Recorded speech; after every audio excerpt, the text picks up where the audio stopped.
When playing with Topaz and Moze, I realized that they struggle against enemies who want you to bounce. I will discuss Topaz her problem first and use Phantylia in the latest Apocalyptic Shadow in my explanation. And while I explain it to you, you will automatically understand Moses his problem too, along the line. You'll be like, Eureka! So let's first understand what I mean with bouncing. So in the case of Phantylia in the latest Apocalyptic Shadow, her toughness bar can't be reduced from the start. To be able to deplete her toughness bar, you first need to kill a summon of her, a plant, so that you get the opportunity to deplete Phantylia's toughness bar. And if you killed a plant of her, that means we want to focus Phantylia now. And if you can't deplete her toughness bar in one go, she locks off her toughness bar again, meaning you need to kill another plant of hers to re-enable her toughness bar. This means we need to continuously switch between Phantylia and her plant summons. And with how Topaz works with her proof of depth, where her whole kit is about technically, because 1. Enemies with the proof of depth mark get increased follow-up attack damage, of course. 2. If an enemy with proof of depth gets attacked with a follow-up attack, Numpy gets 50% advance forward. And 3. If you attack an enemy with a basic skill or ult, while Topaz her ult is active and the enemy has proof of depth, Numpy gets another 50% advance forward. And Numpy only attacks enemies with proof of depth. So this all means when you attack an enemy, you want to make sure that they have proof of depth on them, because otherwise Topaz will technically be dead weight. And to apply proof of depth on an enemy, you can do that in 2 ways. 1. If an enemy has no proof of depth when your ally's turn begins or when they do an action, it gets applied to a random enemy. And the second way is you can just apply it with Topaz her skill. So in this case with Phantylia, since we need to continuously switch between her and her plants, it makes it a bit difficult to keep the proof of depth on the correct target. For example, I kill a plant who has proof of depth on them. It then gets transferred to a random enemy.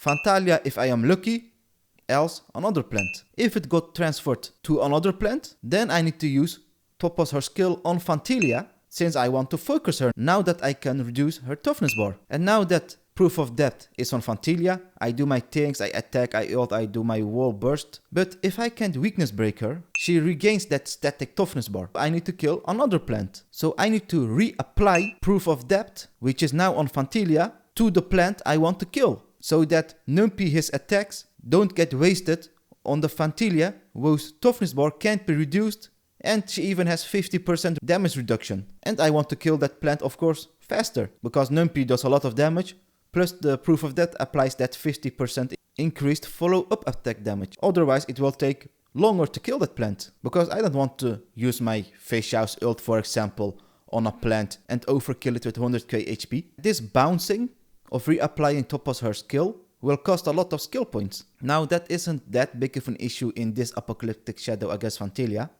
since if you can weakness break her, you get a lot of skill points back. And the nice thing with Topaz is, since you can use her basic attack the whole time if the enemy has proof of depth, because her basic attack is also considered as a follow-up attack, which advances forward Numpy.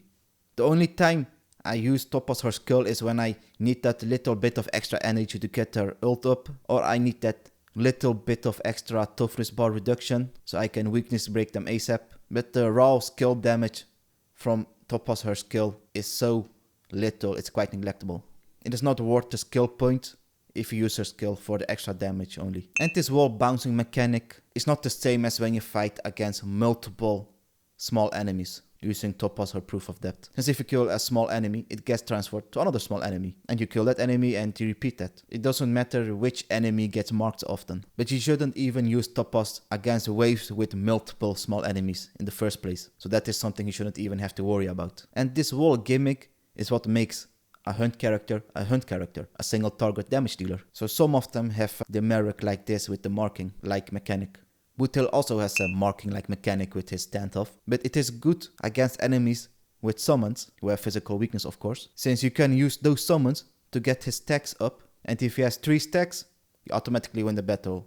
That broken is Boothill. And with Moze, you also mark an enemy, and in his case, you mark them as a prey. But with him, it costs a skill point to even have prey on the field the whole time. Since if the target with prey dies, it doesn't get transferred to another enemy. It is just gone, it's off the field. So with him it's an even bigger problem. But he has an advantage though, because when he leaves his departed state, he gets an advance forward, which makes it a little bit easier to reapply his prey, but it is not that much. So how do you fix this wall switcheroo problem when you're fighting against bosses who have summons who force you to switch between them the whole time? That is quite easy.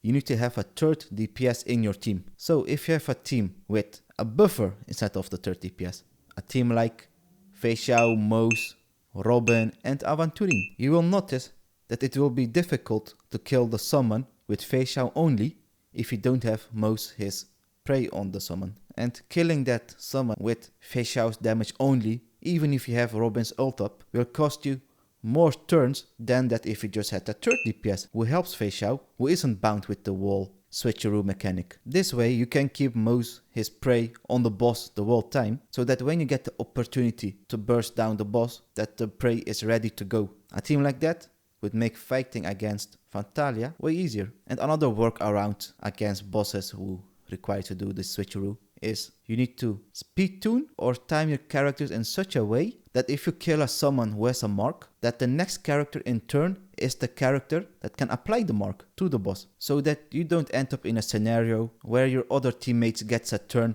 before you can apply the mark on the boss, resulting in less damage done to the enemy, as I explained earlier. But this is a really difficult thing to do, because if some of your characters gets that speed buff from X and Y, which causes your characters to go all over the place, the speed tuning gets thrown off, which is quite a pain in the ass to deal with in my opinion. So it is not my favorite solution. So just using a third DPS is way easier, I'd say. Apart from that, have you heard of the officially canon teammate of Feixiao, who's a little bit of awkward, but who also works as a buffer and sub DPS? If you want to see how and why this teammate of Feixiao works so good with her, have a look at this video next.